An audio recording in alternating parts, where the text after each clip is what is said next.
जय श्री राम गुरु जी। जय श्री राम। मेरा प्रश्न है, जब पाठ पूजा करवाएं तो क्या क्या वस्तु चाहिए? ये आपकी जिज्ञासा हो रही है कि भजन पूजन जब हम करते हैं तो किन किन वस्तुओं की आवश्यकता होती है। तो देखिए, वस्तुओं के अलावा अन्य बातों का भी ध्यान होना चाहिए। अगर आप पाठ पूजन किसी देवता के पूजन कर रहा है अथवा किसी का पाठ कर रहा है तो पहली बात है कि आपका शरीर शुद्ध होना चाहिए। आपके जो वस्त्र पहने हैं वे भी धुले होना चाहिए और आप जिसके ऊपर बैठ रहा है, विराजमान हो रहा है, वो भी शुद्ध होना चाहिए। आसन तो शरीर, वस्त्र और आसन, तीन तो आपको ये शुद्ध होना चाहिए। अगर आसन आपको कम्बल का ना हो, ऊन का ना हो तो ऊन का हो तो बहुत उत्तम है। इसके साथ ही हृदय भी शुद्ध होना चाहिए। अब सारी शुद्ध ऊपरी वस्तुओं से शुद्धता कभी नहीं होती, अंदर से भी आपका जो हृदय है वो भी शुद्ध होना चाहिए।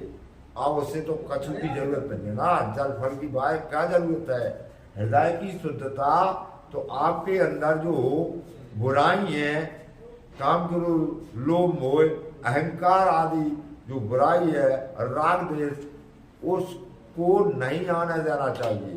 पाठ पूजन करते समय इनसे सर्वथा दूर हो जाना चाहिए। और श्रद्धा यानी विश्वास आपके हृदय में पूर्ण होना चाहिए कि मैं जिनके लिए स्नान करा रहा हूँ, जिनके लिए वस्त्र पहना रहा हूँ, जिनके लिए नैवेद्य लगा रहा हूँ, भोजन करा रहा हूँ, वे ले रहे हैं, वे कर रहे हैं, वे सब शुद्ध है। ठीक है, इस तरह से वो करना चाहिए है।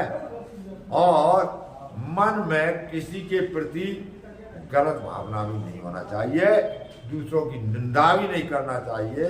क्योंकि जब आप पाठ पूजन की जगह पर बैठे हैं, किसी की निंदा करेंगे तो फल तो आपको निंदा का 1000 गुना निंदा ही मिलेगी आपको। इसलिए झूठ, कड़वी वाणी आदि ना बोले। खान पान भी शुद्ध होना चाहिए, सात्विक होना चाहिए, लहसुन, तेल, प्याज, हिंग से रहित होना चाहिए। और जब तक आप पाठ पूजन में रहे तब तक संयम नियम से रहे, ब्रह्मचर्य पूर्वक रहना चाहिए। और जो दुष्ट है, जुआरी, कबाड़ी, शराबी, इनसे भी दूर रहना चाहिए। इनको संपर्क में नहीं रहना चाहिए। और जो दूसरों से द्वेष भावना रखते हो, जो ब्राह्मणों से बैर रखते हो, ऐसे व्यक्ति से भी दूर रहना चाहिए।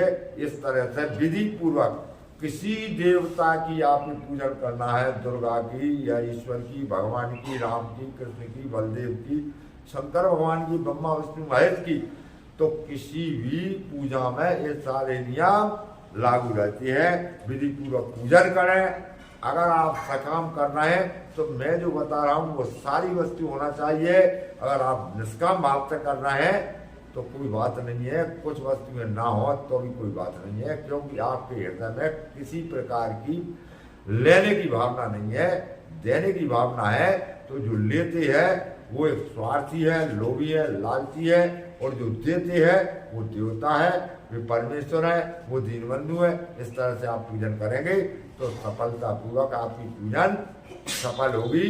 प्रश्न करने के लिए आपको बहुत बहुत धन्यवाद।